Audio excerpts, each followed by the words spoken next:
is about very much about basics of pointers. So in this, what we try to learn is about see how the memory and pointers work. So let's see. So the code has started. So we have two functions which are do math 1 and do math 2. So they take two numbers and then they do the multiplication, addition and subtraction of both of them, and they try to, so we try to use those results that are carried by the functions.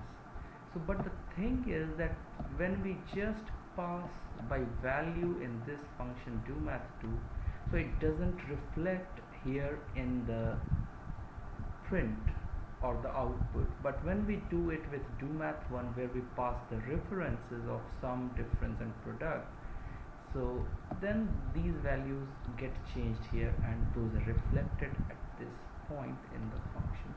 So let's try to see why this happens. So we start the code. So initially, so after the first line, a is 10, b is 5, sum and product and difference are some uninitialized values which will now become 0.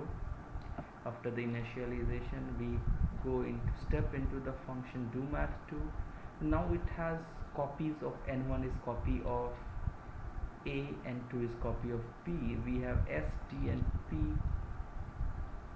So let's see what happens. So s, d and p are calculated here, and what happens is that we go further.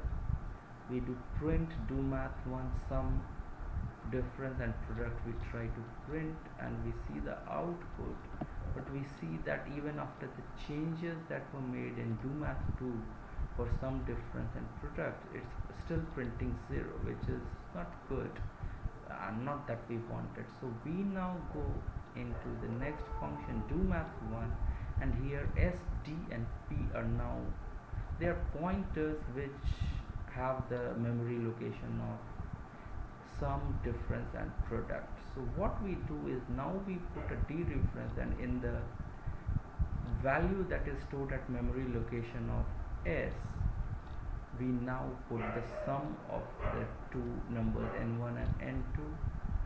Similarly, at d, which stores the memory location of difference, we calculate the value n1 minus n2 and store at p, which stores the memory location of product. So there we do n1 into n2 and store, come back and print it, and we see the results. So now its sum is 15, difference is 5 and product is 50. So this was made possible with the help of printf statements.